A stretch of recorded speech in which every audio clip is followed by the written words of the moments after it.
I come in. My name is Terry Edwards with Secure Financial Partners, and I've been helping families over the last 20 years ensure the things that matter most: your life, your health, and your wealth. Give me a call today, Terry Edwards, 336-416-8327. Again, that's 336-416-8327. Your legacy is worth the call.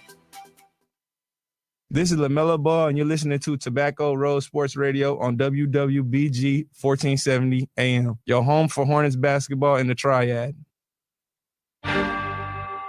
Like to have everybody's attention for a moment.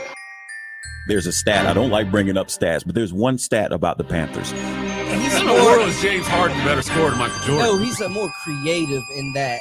Traveling is not creative, Brandon. He doesn't. No matter what the score is, and they've said it themselves, whether they're up 10, down 20, whatever, they know they can turn it on whenever. Why did you have to bring up the Cowboys in this conversation? Lived in Texas for 2 years and just could not stand to watch Cowboys football.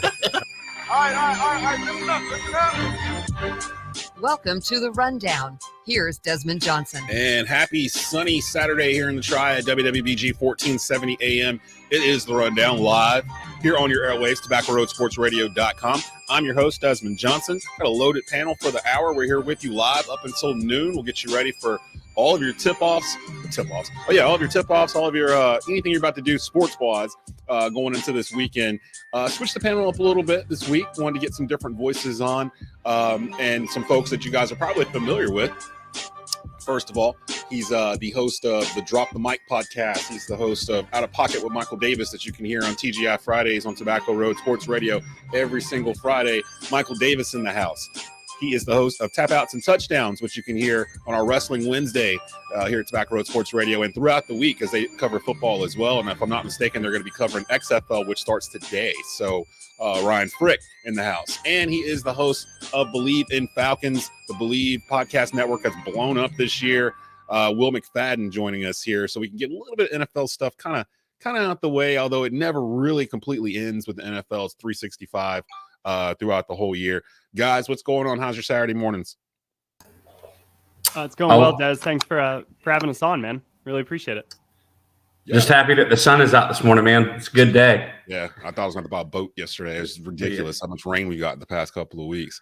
What's up, Mike? Like I just saw you like 2 hours ago. What's up, man? It's not been that long.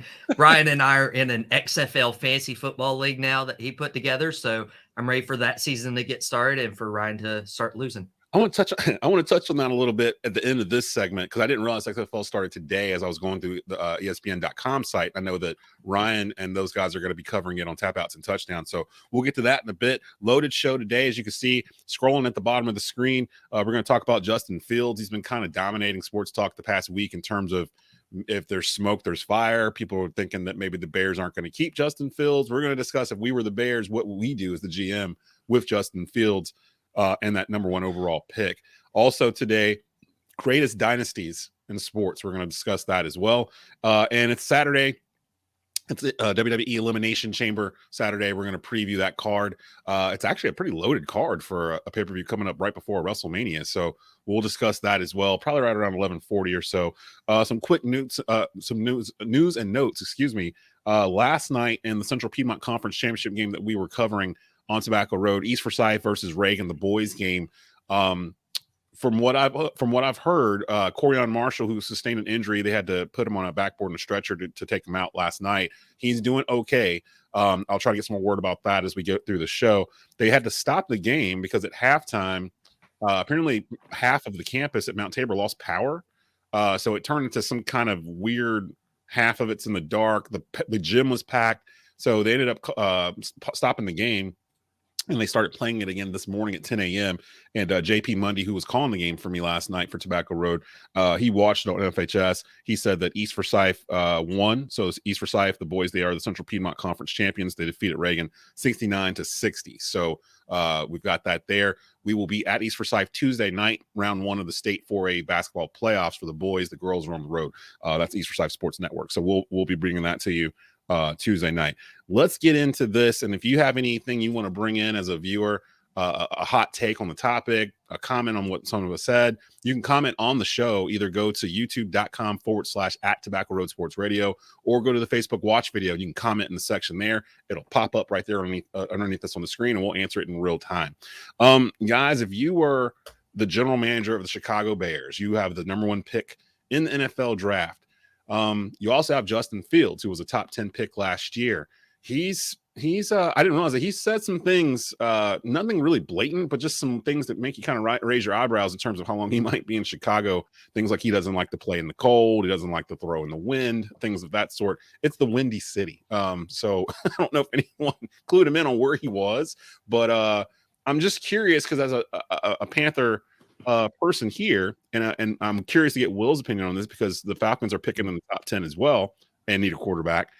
I'm just curious your thoughts on Fields, and would you trade up for him, or not trade up? Would you trade for him and give up your first round pick?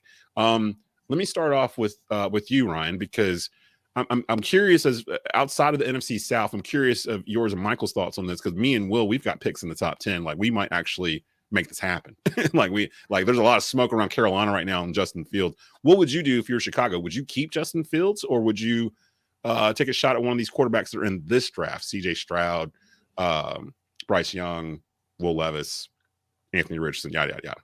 Listen, I'm a Lions fan. We get a top 10 pick too, by way of the Rams being absolutely terrible this year. That's right. So, yeah. Listen, Justin Fields showed signs of being that dynamic quarterback this year. Maybe not with his arm, but with his legs.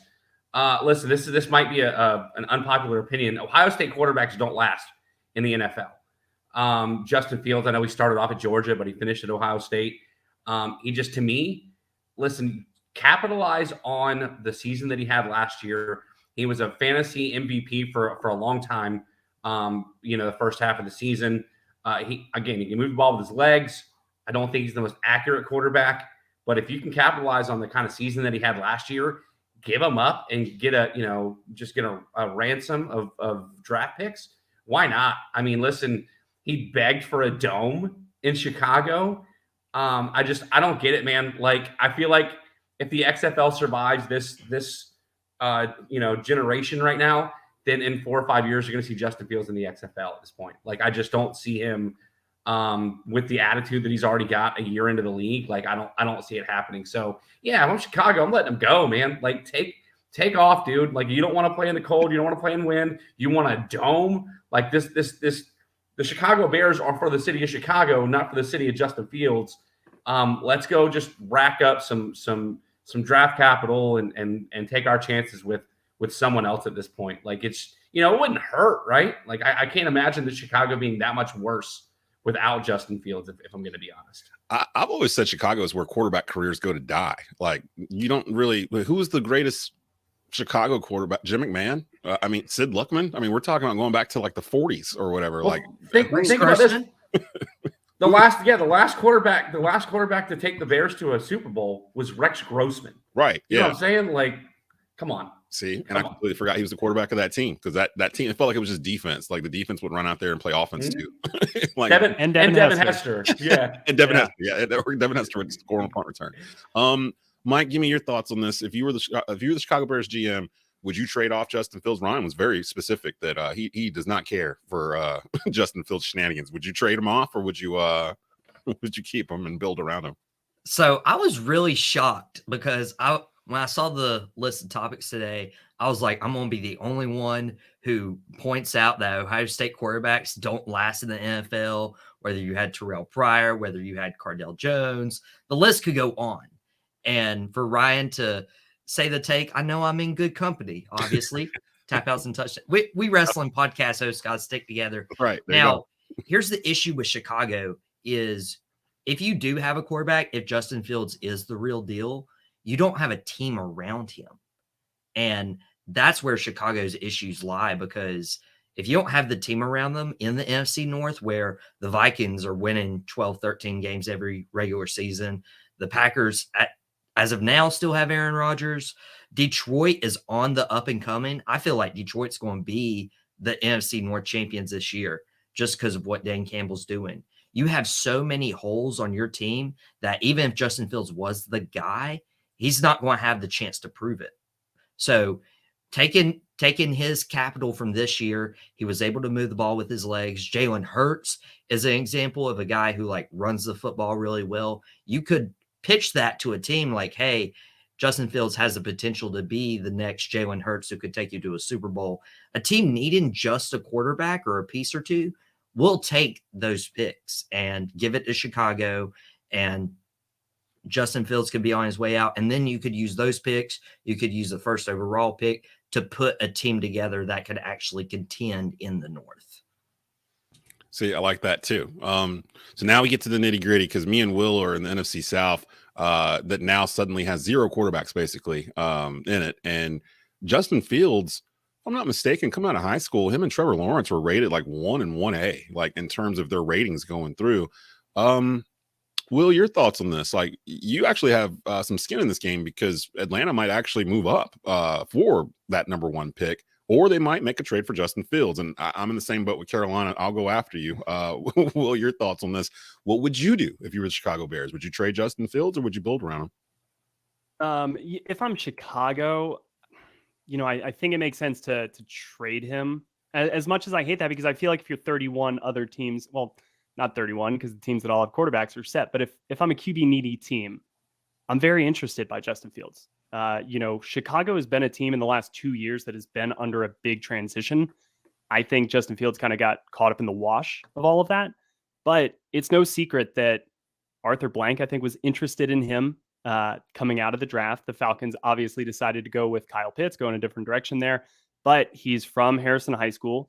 Trevor Lawrence also, from Georgia. So both of those guys have been neck and neck like forever, coming out of Georgia, then going into college. Like, it's really interesting the way that their careers have mirrored each other in some weird ways. But Atlanta fans would love, I think, for Justin Fields to come home. Oh, yeah. I think you talk about the NFC South, whichever team, whether it's a Justin Fields or a Lamar Jackson, because obviously a lot of Falcons fans are clamoring for Lamar Jackson to come down here as well. Makes no surprise, Michael Vick, like everybody here loves that dual threat ability. Mm-hmm. Whoever gets one of those two guys, if it is an NFC South team, like immediately vaults to the top of the NFC South.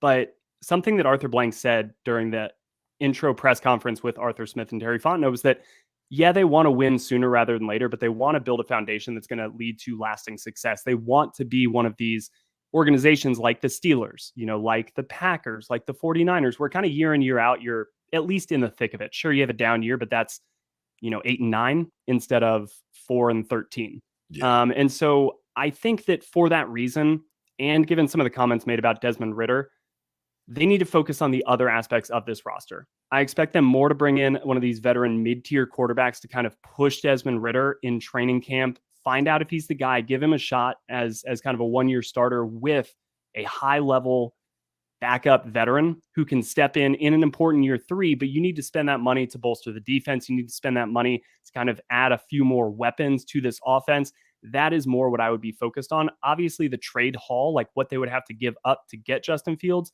is a big unknown here, and that would really like kind of tilt my decision one way or the other, because it depends on what you have to give up.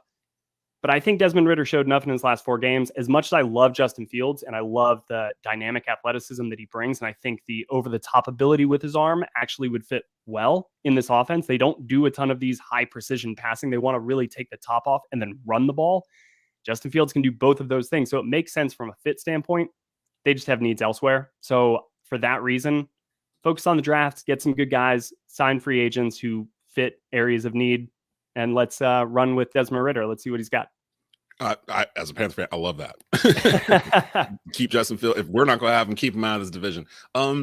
Yeah, I guess the Chicago offense, if I remember correctly, it kind of opened up a little bit towards the end of the year when they started doing more like RPO and letting him run more. So I'm not really looking for a quarterback that can do just that. And I know he can throw it, but we didn't really see it because he's in Chicago and there's really nobody to throw to, and he's throwing in 30-mile-per-hour winds every time he's got a home game. So if I'm the Panthers, really this comes down to, do you think Justin Fields is better than the top prospects in this draft at quarterback? Is Justin Fields better than CJ Stroud? Is Justin Fields better than Bryce Young? I've had issue with Bryce Young's size, but it doesn't seem like a lot of other people do. I've heard people say he's a smaller version of Pat Mahomes, which is interesting, but smaller usually doesn't mean effective in the NFL. Like smaller usually means shorter lifespan. So like I don't know if I want a shorter Pat Mahomes, a smaller, more compact Pat Mahomes. I'm not sure if the same thing works there.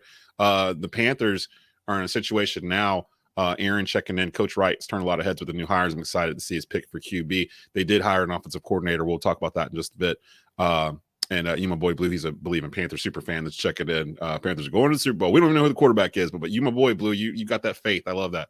I think I don't want to trade up if I'm the Panthers. Like, I don't want to give up picks. Like, I feel like they're a quarterback away, like with the way the roster is, but I don't want to give up to move up to number 1 from 9. You'd have to give up the 9th pick. You probably have to give up a 2024 first round pick, probably a 3rd this year, and then probably like a 2nd next year or something. And that's just to move up 8 spots. Like for a guy that we're not necessarily sure is going to be the dude. And that's my issue. So like, I guess I'm saying if the opportunity presented itself to get Justin Fields instead of one of the unknowns, I'd probably kick the tires on it if I'm the Panthers, just because you've seen Justin Fields in the pros, and with the staff that they just built in Carolina, you would have people around Justin Fields that he doesn't have in Chicago, just on the coaching staff alone, between Frank Wright, Thomas Brown, who they just hired as offensive coordinator from, I think from the Rams. He comes from the Sean McVay family tree. Jim Caldwell's in the house as a senior advisor right now. Like, you've got dudes that have been around dudes like Peyton Manning and all these other quarterbacks in the past. So if you're going to groom a young quarterback, is Justin better than the 3 quarterbacks that are at the top of this draft, do you think? Des, let me ask you a question. Like, why not just throw the book at Derek Carr? Like, for starters, like, I don't like Bryce. Like, they talk about they talk about Bryce Young being small. Like, it's not about him being like short. Like, we're not talking Kyler Murray, Russell Wilson. We're talking like he's 180 pounds, like wet. Yeah. Like, it's not about the fact that he's like a short dude. It's just the fact that he's small. So can he take hits at that position and make it long in the NFL? We also have to talk about, you mentioned Justin Fields' play style. Like, it's been proven time and time again that type of running quarterback play style does not have longevity in the NFL. So even if you were to give up the bank for a Justin Fields to have him, like, how long are you really going to have him? Like, maybe he develops and becomes a decent passer, but he's always going to be that running quarterback, and he's going to get banged up, unfortunately, just like Cam Newton did in Carolina. And we saw what happened to Cam Newton towards the end of his career. He had a couple of fantastic years. I mean, he was an NFL MVP when they lost the Super Bowl to the Denver Broncos. So, whether I'm Carolina, whether I'm Atlanta, I'd rather just throw the bank at someone like Derek Carr or even trade for Aaron Rodgers at this point than go after a Justin Fields who, again, unproven with his arm as far as accuracy and consistency, and knowing that his type of quarterback play style is not a long-term solution for one of those franchises or for the NFL in general. So, okay, I scribbled this down right underneath this quarterback musical chairs, and I wrote down Rodgers, Jackson, Carr, and I was going to ask everyone, where do you think these guys land? So Ryan kind of opened the Pandora's box here. Let's hit that real quick. Will, the main guy here is Aaron Rodgers. He's due $58 million next year if he plays. I'm pretty sure he's gonna. I just don't know where. Where is Aaron Rodgers playing football next year? I mean, I think, and this is kind of the chalky answer, but I think it's between Vegas and the Jets for me. Like, I think there is part of Aaron Rodgers, as much as he loves to go on these like getaway tours where he's like just trekking through the wilderness with, random celebrities. Like, I do think that he likes to be in the news. I do think that he likes people talking about him. And where would that happen, more than the Big Apple? If he goes there, he's automatically, up there with Aaron Judge and I don't know, Randall for the biggest like popular sport figures, Mm-hmm. but far and away it's him and Aaron Judge. So like, do that if you're Aaron Rodgers. They've got a great defense. They've got some really interesting young skill weapons. He can just get the ball out quickly. That's when he's at his best. But then you look at Las Vegas and obviously Devontae Adams being down there. Like, I do think the Vegas vibe kind of could fit this late stage Aaron Rodgers who's kind of embracing the villain role, like go down there and be with the Buccaneers and the Pirates and the Raiders and like go embrace that. So I'm going to say New York because I think that's the best fit for Aaron Rodgers right now. I think he could win in New York sooner rather than later. I think he could do that in Vegas, but I'm going to say New York and the Jets is where he ends up. Mike, Lamar Jackson. This one's a tricky one because if the Ravens, I'm starting to think if they try to franchise tag him, he's gone. Like, he's not going to do this. Like, he probably shouldn't have played last year. There was a lot of people saying he shouldn't have stepped on the field last year without a deal, and he did, and he got hurt. And now it's like the Ravens are using it against him in terms of not giving him a long-term deal. So like, well, you haven't been on the field at the end the last 2 years. Like, well, yeah, I was playing for you. So what would you, if you're, well, Lamar Jackson, what does he do? Because there's one team out there that will give him $200 million guaranteed. I don't know who it is. It might be Carolina because they were trying to get Deshaun Watson last year, like so was Atlanta. Atlanta was in the final running there. So he could end up in Atlanta. I've seen him kind of joke about ending up in Miami. Although I think they're pretty set with Tua. Where's Lamar Jackson playing football next year? Well, when it comes to Miami, they are not looking good with the cap. So with Lamar Jackson, you have to look at who has the most money, and looked it up. It's Chicago, which that would be funny if they replace Justin Fields with Lamar Jackson. You got Atlanta, you got Will's team, and then you got Vegas. And I feel like Aaron Rodgers probably just takes a year off, retires, may come back in 2024. But I'm looking at Vegas, who they may or may not re-sign Josh Jacobs, so they need a run game. They have a primetime wide receiver, Devontae Adams, right there. And I know we sort of went away from this topic, but if I'm Carolina, I'm staying right there at 10 because you don't want to trade all your capital for, Lamar Jackson, Aaron Rodgers. You don't want to trade them for Justin Fields, because last time we saw a team trade all their capital and move up a spot was Chicago drafted Mitch Trubisky when Patrick Mahomes was drafted at 10. Yeah. Me and Rod Funderburk, a regular on the rundown and a Carolina graduate, we clowned that pick as soon as it happened because we knew. We were like, Mitch Trubisky's only started 11 starts. Why is he the number 2 overall pick in this draft? Like, he's not him. But they went up and drafted him. Ryan, you mentioned Derek Carr. I don't personally want Derek Carr in Carolina because he's 31. And the core of the team is really more mid-20s. So I'd almost rather have a rookie quarterback on a rookie deal with the team that they have, because they've got Brian Burns coming up for an extension. They just extended DJ Moore. They're going to have a couple guys. They got to figure out what to do with Shaq Thompson. So they've got things to do with the money. I don't want to give $30 million to Derek Carr. We've been kind of doing that over and over again with quarterback. Well, of course, I shouldn't put Sam Darnold and Baker Mayfield in the same category as Derek Carr. That's not fair to Derek Carr. Derek Carr's been to like 4 Pro Bowls, and he's actually a pretty good quarterback. He's just been in Las Vegas. He's been with the Raiders for a decade, well, his whole career. So where do you think's the best spot for Derek Carr? Listen, I'm going to throw a curveball at you. First and foremost, Derek Carr took a visit with the Saints and then told Vegas that he would not accept a trade to the Saints. So obviously he doesn't wind up there. He took a meeting with the Jets this week. I don't mean to backtrack. I don't think Aaron Rodgers winds up with the Jets, only because the last thing he wants to do is follow in the footsteps once again of Brett Favre. And that's where Favre went when he famously left the Packers years ago. I could see Carr with the Jets only because it was, again, you talk about prime time. Like he didn't get the recognition with Vegas except for the 1 year that he had a fantastic season before he went down to injury. I'm going to throw a curveball at you. I think he could wind up somewhere like Houston. Like it's a weird conundrum that like Houston is on their 3rd coach in 3 years. You really don't know what they have. Like I say, you don't know. You know that they don't have anything special at quarterback. The entire franchise is in shambles. And I know Carr's 31, but last offseason, the Texans signed more players in free agency than anyone.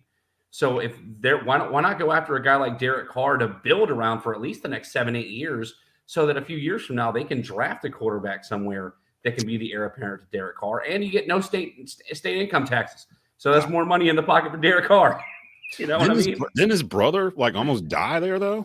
David Carr, wasn't that what? His brother, like when he was the quarterback of their?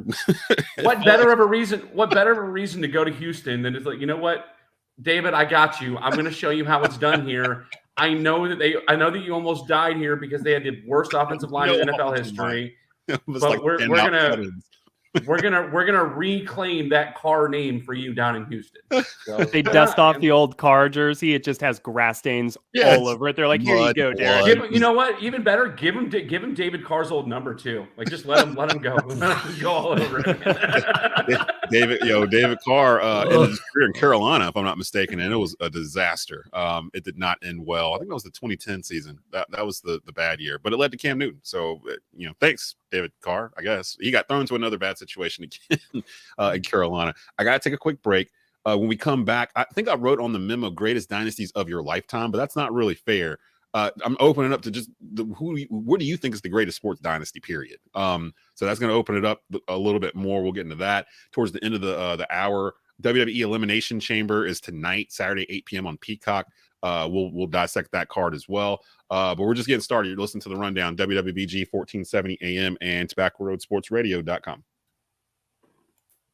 You're listening to The Rundown with Desmond Johnson.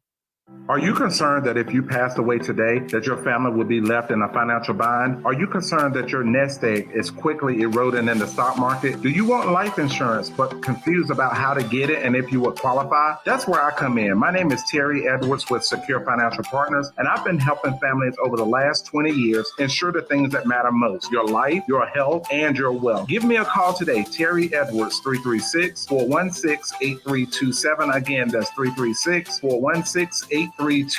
Your legacy is worth the call. Pardon me, B-Dot here, and as the voice of the Greensboro Swarm, PA for the Hornets, and the sixth man of Carolina basketball, I do it all.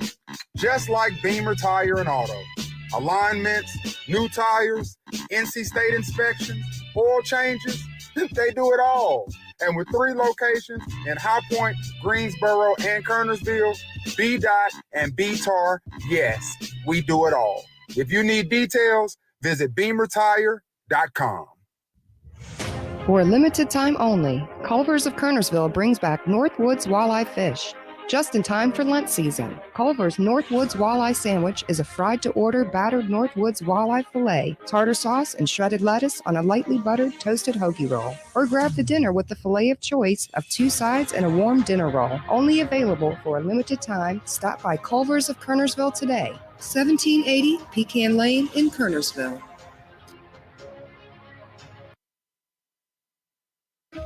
Hey, y'all, Tiny's Mobile Auto. Is your car broke down? Are you stuck somewhere? Do you need a mechanic? You don't want to call a tow truck? Call Tiny's Mobile Auto. He'll come out to you, do your work, whatever you need done, your regular maintenance, or if you're broke down on the side of the road, give him a call. All you have to do is pick up the phone and call 336-423-6241. You don't even have to see me. Just let me know what's wrong with your car, and I will come and fix it, y'all. I'm on Facebook, I'm on Instagram, TikTok, I'm on the Twitters, whatever you guys need, 336-423-6241. As always, I'll be seeing you. Back to the Rundown with Desmond Johnson.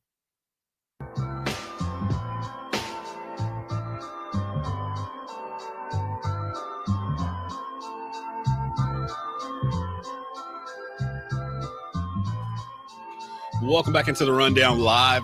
TobaccoRoadSportsRadio.com, WWBG 1470 AM in the Triad every Saturday morning. On our new spot at 11 a.m. You can catch Franchise Players at 10 a.m. every Saturday morning now. Also hosted by me. It's more of an interview type show. Shout out to Drew Dull, East Forsyth head baseball coach, and Brendan Marks from The Athletic joining me this week.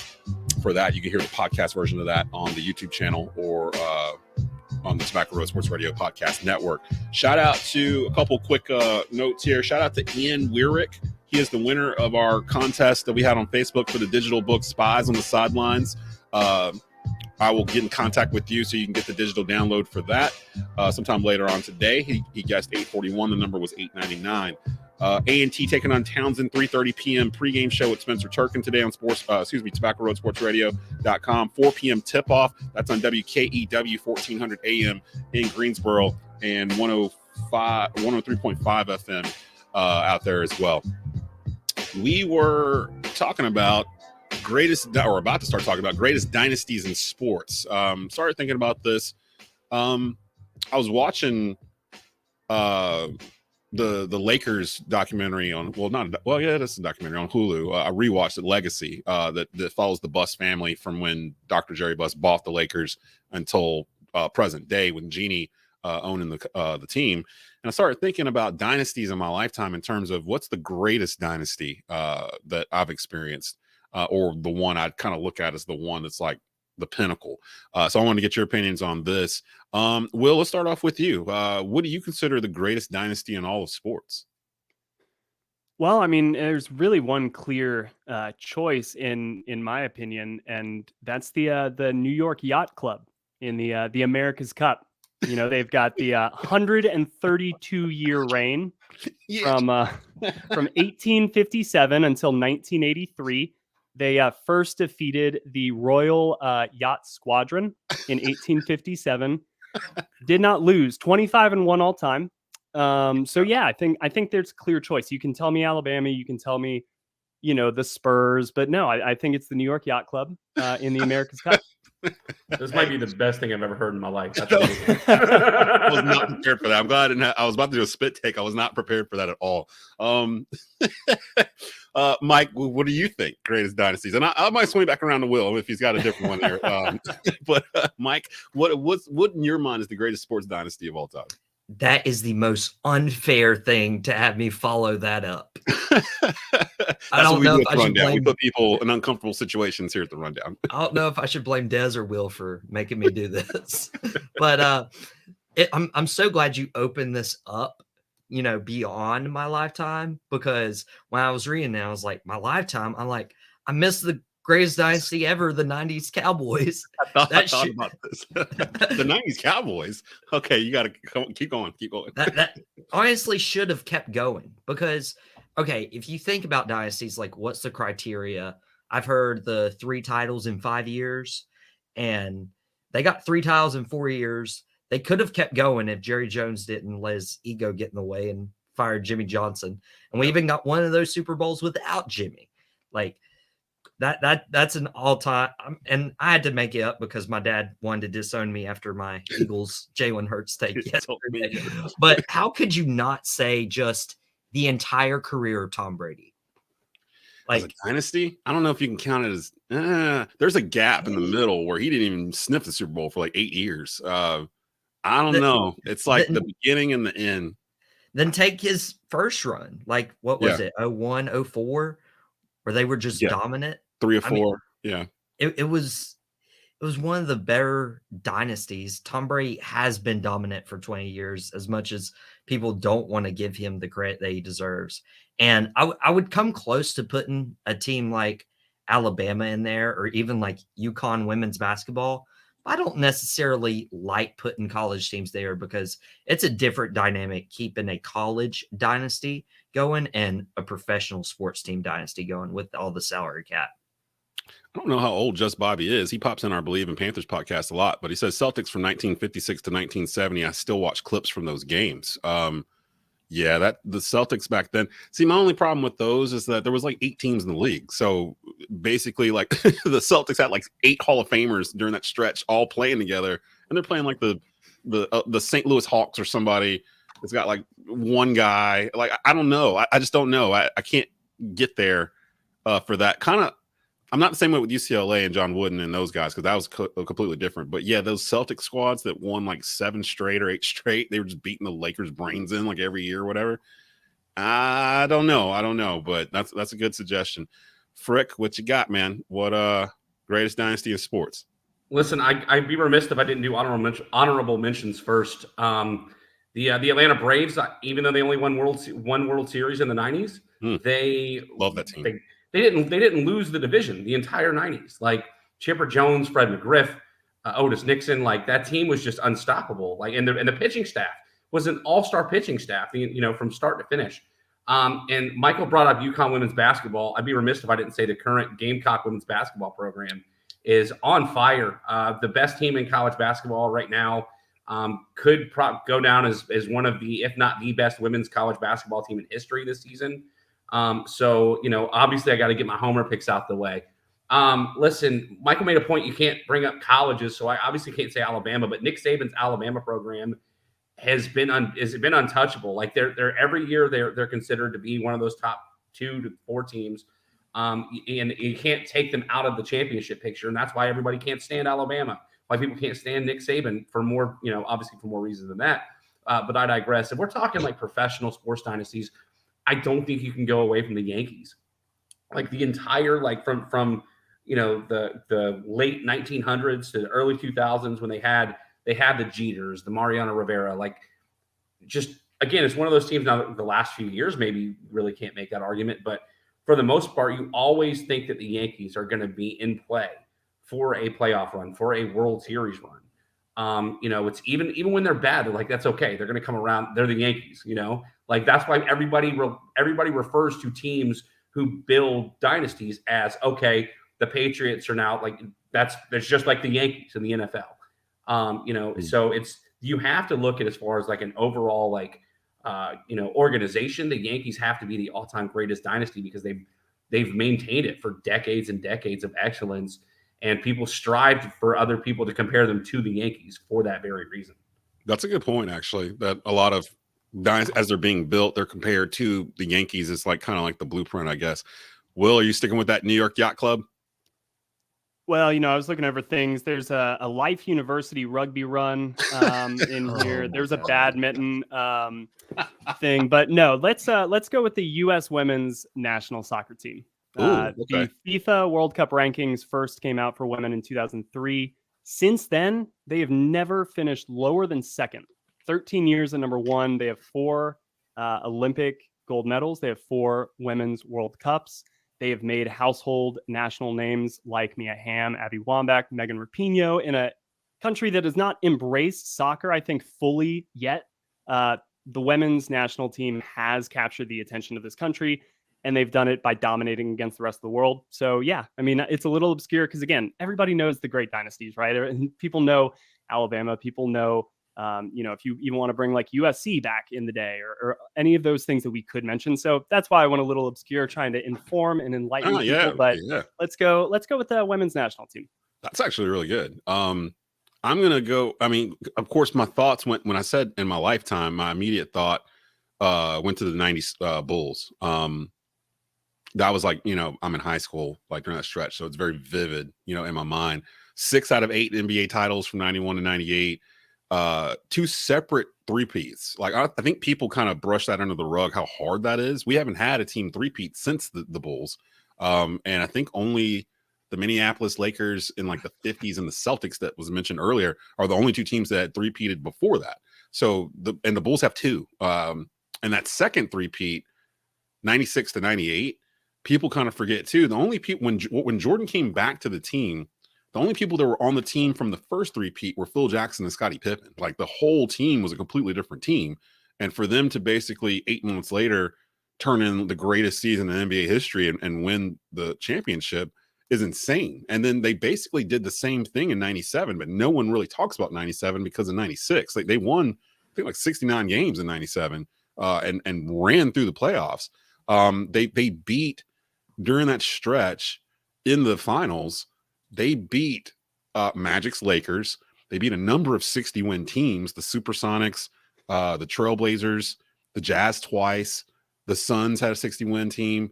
MVPs. Barkley was MVP on that Suns team. Malone was MVP in 97. It wasn't like it was easy, and they went through it. And when I was watching The Last Dance a couple months back on a rewatch, I realized that second three-peat where in 98 they were almost out of gas. Like the Pacers almost knocked them out of the playoffs in a game 7.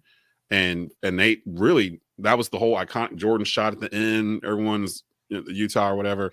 It just, I landed on them. But then also I wanted to give an honorable mention to 2000s UConn women's basketball.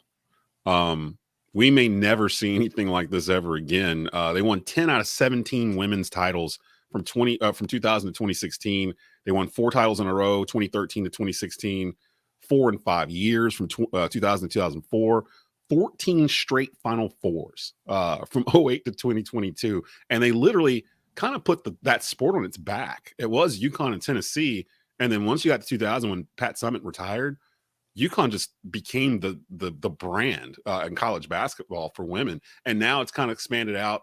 South Carolina, Louisville, NC State. There's some teams that are out there, but UConn is still there. If I'm not mistaken, they're ranked third right now or second or something. And They did get beat by my Lady Gamecocks, though. They did get beat by South Carolina. Shout out to Dawn Staley and her girls. They're doing their thing. She's building a juggernaut down there. So good stuff. So women's U.S. Soccer team. I'm glad to see the women represented here because they've had some dominant teams out there. We're going to take another quick break. When we come back, we're going to get into WWE Elimination Chamber. Will, I have no idea your expertise in wrestling, so you don't have to stick around. None. I am out. Thanks for having me on that, Dustin. I appreciate it, man.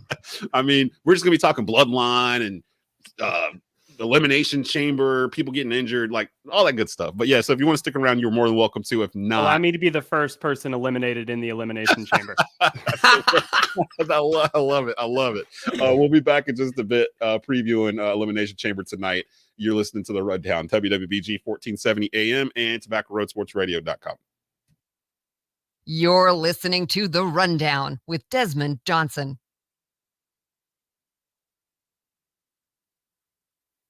So where exactly can you hear Tobacco Road Sports Radio? North Carolina, Curtisville, Salisbury, you know what I'm saying? Burlington. I didn't bring you Raleigh, Greensboro, Charlotte. For the best in live sports debate, live sporting events, and more, tune in to Tobacco Road Sports Radio. TobaccoRoadSportsRadio.com. The North Cape, baby. Archdale. Walkertown Auto Sales. Look no further when shopping for your next vehicle. Located in the heart of the Triad at 3076 Walkertown View Drive in Walkertown, Walkertown Auto Sales specializes in affordable and reliable used cars, trucks, and SUVs. They offer financing with good credit, bad credit, or no credit, with interest rates as low as 3.9%. With knowledgeable employees that are always willing to go the extra mile, you'll drive away with the car of your dreams at Walkertown Auto.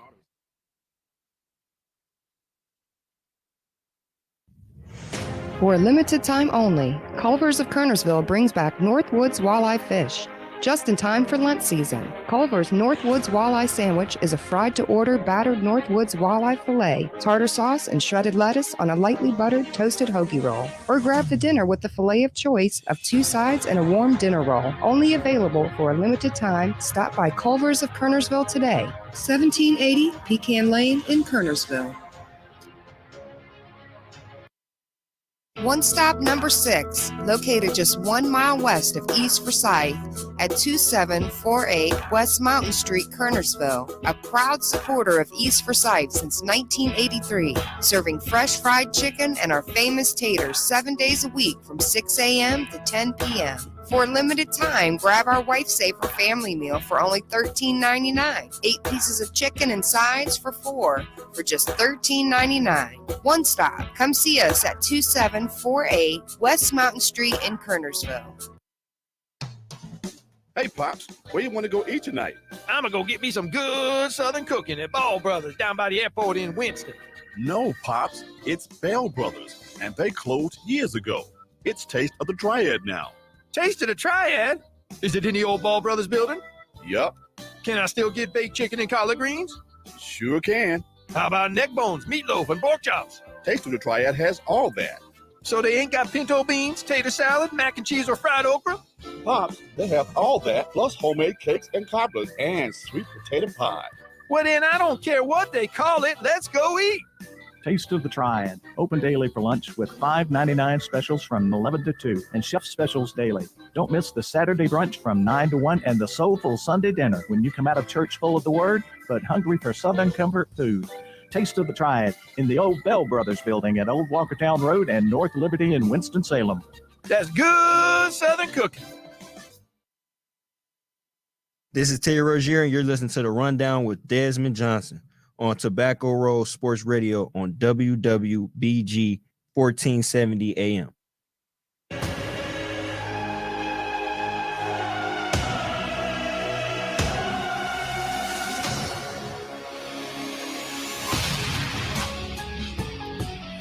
I don't know why. The song just gets me hype every time it comes. I find myself humming it to myself in the car doing DoorDash or something. Like, it's Elimination Chamber night, And of course, we're huge wrestling marks here at the Rundown. I had to make sure I had Mike and Ryan on today so we could actually discuss this, because this pay-per-view is actually kind of stacked in terms of the card compared to previous. It used to be Fastlane that was the pay-per-view right before WrestleMania, and you kind of knew Triple H. Yeah, thank you, Triple H. That's work right now. We really appreciate it, giving us something to talk about before WrestleMania. We got a lot to dig into here. Let's get into it real quick. For starters, we'll get to the main event here in just a bit, but I'm gonna motor through some of this. The Elimination Chamber United States Championship title match: Austin Theory versus Seth Rollins versus Johnny Gargano versus Bronson Reed versus Damian Priest versus Montez Ford. We'll keep it real simple here. Give your predictions on who will win the match and what do you think might happen during the match that might be something that, because we are on the road to WrestleMania. This is the last pay-per-view before WrestleMania, so a lot of stuff that happens in this pay-per-view typically starts to set up your final card for WrestleMania. So give me your winners of these matchups and anything in particular that might happen in the match that might set something else up. Mike, let's start off with you. Yeah, so my pick for this is Austin Theory to retain the United States title. I feel like they're really moving towards Austin Theory, John Cena at WrestleMania. And with the United States title being so connected to Cena's career, that's why I'm seeing going down. But this is really going to be the Elimination Chamber match that puts guys on a different level. We haven't seen Johnny Gargano be Johnny Takeover yet, and he's going to be able to show what he can do. Bronson Reed, I feel like Ryan nailed it on the head with his comparison a few weeks ago. What was it? Bam Bam Bigelow, Vader, and Yokozuna. I mean, so he's going to have a chance. But Montez Ford, watch out for Montez Ford. There's rumors that they may split up the Street Profits. And if that happens, this is your chance to prove that you can be a single star and survive on your own. But at the end of the day, it's A-Town down. Austin Theory. They're really building him to be the next dude. It doesn't make sense for him to be the one to dethrone Reigns yet, but they are positioning it for whatever happens with whatever top belt they bring back to Raw or create for Raw, whatever they're going to be doing. He's going to be one of the guys that's probably going to go for it. Ron, what are your thoughts on the Elimination Chamber match for the U.S. Championship? Well, Michael took everything that I was going to say. Listen, yeah, I've got Theory. I think you're going to see a face-off with Theory and Rollins, obviously. You're going to have a face-off with Theory and Gargano, as they were part of the way down in NXT, so there's history there. I think that this is going to be an opportunity for everybody to really see what kind of talent that Bronson Reed, a.k.a. Jonah, has in this match. I'm really excited for him to get his name out there even more so than it already is. But, yeah, I think you're going to see Theory maybe take advantage of some stuff from maybe Bronson Reed, put some people down, and Theory capitalizes. I don't know how you get Bronson Reed out of the match outside of maybe like everybody hits their finisher and knocks him out. I think Theory retains. I think he gets on the mic afterwards and says, I'm the greatest of all time, greatest U.S. champion of all time. Enter that, the John Cena music, and they face off in the middle of the ring, and you set up Cena versus Theory at WrestleMania. So I do think they're heading for Siri. I do think they're thinking of Cena versus Theory for WrestleMania, and that makes a lot of sense. I just don't know if they need the U.S. title involved with it. And they've made the U.S. title the main belt on Raw, and they've done that previously when Brock would kidnap the belt and you wouldn't see him for like 4 months or whatever. But this time around, they have legitimately elevated the level of the U.S. title to this is the main belt on Raw.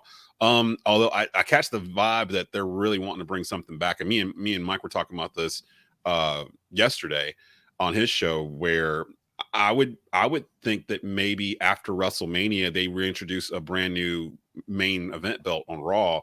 And my vote was to bring back the big gold belt, the old school NWA, WCW, Ric Flair, that big old, just have Triple H declare a 4-man tournament or something, or 8-man tournament on Raw, and that's what you do for Backlash or whatever. But to do that, you have to have it kind of clear for some of these guys. So I think Theory could lose his belt right here, and then it would set up for him and Cena, because you don't need that belt for that match. But who would get it out of this group? Rollins seems like the most likely out of it, I guess. Maybe Damian Priest, because they're really pushing Judgment Day really hard. I keep coming back to Montez Ford, though. They've really given him some solo opportunities lately. Street Profits are still together, so I don't know how that would work with him having one of those and Angelo not. Maybe they could play something like that, you know, you got this and I don't, that kind of thing. But if I had to pick one that wasn't Theory, I'm kind of leaning towards Ford maybe in a surprise, or Priest, because Judgment Day needs some kind of gold or something to legitimize what they're doing, and I could kind of see it going that way too. But odds are Theory probably retain. And to your point, Priest is a former U.S. champion. Right. Also to your point, I don't think you need a U.S. title for Theory and Cena, but the build to WrestleMania could be Cena costing Theory the U.S. title on Raw at some point down the line. So that's how you take the title off of him, and so you still get the win at Chamber, but he drops the title thanks to Cena or Rollins or whoever the case may be to build up for that match at WrestleMania between him and John Cena. I'm gonna hop around here real quick. 6-woman tag team match: Becky Lynch and Lita versus To Be Announced versus Damage Control. I'm just gonna it doesn't really matter who wins this. Who do you think the To Be Announced is? Trish Stratus. That's what I think too. Because I'm seeing it. It almost sounds like they're gonna do Trish Stratus and Lita versus Damage Control for the tag titles at WrestleMania, which would be pretty good. There's rumors that Trish Stratus has signed like a deal to do a long-term storyline in WWE. So it makes sense that she and Lita would be the tag champions, and letting Becky bring them in as sort of this like legends opportunity. You know, it's funny because I did an episode of my show where we did a fantasy booking WrestleMania, and I wanted to do something like this. So it's interesting that that's the way that they're going with it. I like the fact that they're going to include those belts. Half time I forget they exist. I like how they're going to include those belts in there. Mike, this mixed tag. Why can I not talk today? Mixed tag match: Edge and Beth Phoenix versus Finn Balor and Rhea Ripley. This kind of feels like a conclusion type match just to kind of get this done. This story's been going on. It feels like 2 years. Who do you have in this one? What do you think is going to happen? Well, I feel like this is actually going to build towards Edge versus Finn Balor at WrestleMania. I feel like that's going to be the big payoff. And I know we were talking yesterday on Out of Pocket, like maybe Lashley Lesnar is the Hell in a Cell match, but now I'm starting to think more it could be Edge versus Finn Balor inside Hell in a Cell. Edge, maybe Finn Balor bring back his demon persona, Edge be like the Brood Edge. Ooh. So I'm seeing a very dirty win for Judgment Day with Balor and Rhea Ripley. You can't have Rhea lose the pay-per-view before her WrestleMania shot. Yeah, and they've been booking Judgment Day strong the past like 4 months basically on Raw. Like they pretty much win whenever they're in a match against anybody, really, unless it's the Usos. So I mean, listen, by the way, when you've got Dom, who's served hard time and he's been in federal prison, you gotta book a criminal like that strong. It's so cringe when like he's talking because he's gonna say something about it, and he drops it in the middle of a segment and just starts going on about being in prison, and everyone just kind of like, what? Kudos to him for getting the heat, because you never expected him to get over, and the crowds absolutely hate him. Yeah, they can't stand the dude. and that's a great attribute to him, that he's able to garner that sort of reaction. So good for him. Lashley Lesnar is just booked as a regular singles match, which throws red flags and alarms all over the place for me. I told Mike yesterday, I don't even think this match is going to start. Like, I think it's going to be one of those Lesnar Orton type deals where like one of them runs up the ramp, they start fighting each other. I had a theory though on what could happen. I'll start with you, Ryan. What do you think is going to happen on Lashley and Lesnar? Listen, like you said, I think it's going to be a no contest. I think they're going to brawl. The referee's going to count. They're going to break the 5 count. It's not going to happen. I could also see Lesnar get it. That's my first guess. My second guess would be that Lesnar starts to get the upper hand, and here comes someone like Omos to put Lesnar down and to plant the seeds for the next the new adaptation of the Hurt Business. Because you've seen, matter of fact, Cedric Alexander and Shelton Benjamin just got a tag team win on Monday Night Raw over Alpha Academy a couple weeks ago, and MVP led them to the ring. So the seeds have been planted that we're getting the Hurt Business back. The question is, how do we get Bobby Lashley and Omos both involved into this new Hurt Business? Because I think we can all agree that they sort of pulled the plug on the Hurt Business way too soon, and they can turn this around and make this make this a faction that can really vibe with Judgment Day, whatever they want to do with the Bloodline going forward. But I'm digging it. I'm looking forward to it. That's kind of along the lines of what I was talking about yesterday too. Mike, what do you think is going to happen? Bobby versus Brock. Yeah, great minds think alike, by the way. And now we're at a position, WWE, where our fantasy booking could actually happen and take place. That's really cool. That's a good place to be. Yeah. But I'm honestly seeing Lashley win, but only because the Hurt Business reforms.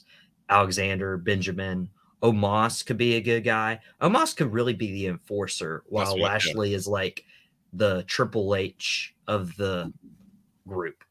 That was my thought, and I've been wanting them to add Street Profits to this if they do it, like make it a little bit bigger, and then that way it makes sense to have Montez Ford as the United States champion, like in there. It makes sense to have Bobby as one of the contenders for whatever belt, because they are going to do something. I thought they were going to split up the belts for Roman, but now I'm like, well, it doesn't really make sense for him to do it at this point. He's got to keep them both, and they just got to create something new, which is basically what they did the last time this happened, when Brock had the belt for like a year and only wrestled like 3 times. So he wasn't even really there.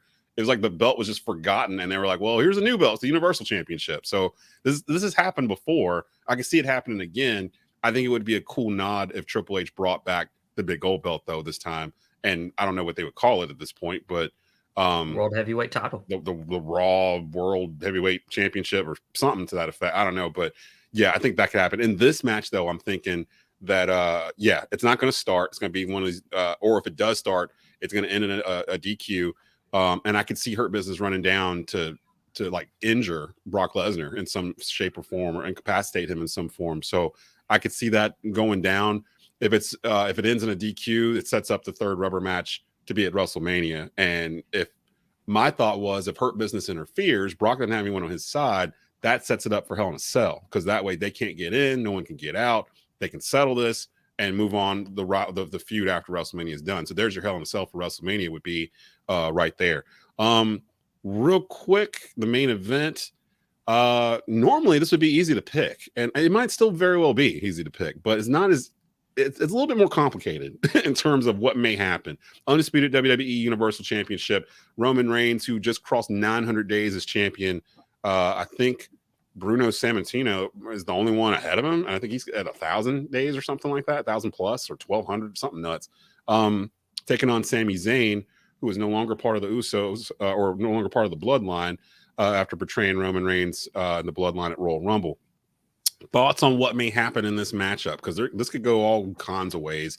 And shout out to Sammy and Cody Rhodes for a fire promo Monday on Raw. They just keep giving us, they're doing this correctly, because the key is you can't make Cody look weak by pushing Sammy, and you can't make Sammy weak by pushing him away because you want Cody, because you're going to make the fans turn on Cody. So you got to walk a fine line here, and so far they're doing it. Give me your thoughts real quick as we're bumping up against the time. Listen, I'm going to go Roman, but I'm going to say Jey Uso interferes and costs Sammy to win, and it sets up a triple threat at WrestleMania between Sammy, Cody, and Roman Reigns.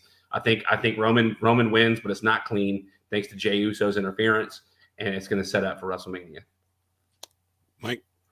Yeah, so I don't see Jey Uso coming into Canada because of some of the legal issues, but with Roman Reigns, I feel like it's an easy win for him, but it's not going to come clean. I don't know what's going to happen, but this doesn't set up a triple threat. This sets up Roman Reigns versus Sammy, night 1, Roman versus Cody, night 2.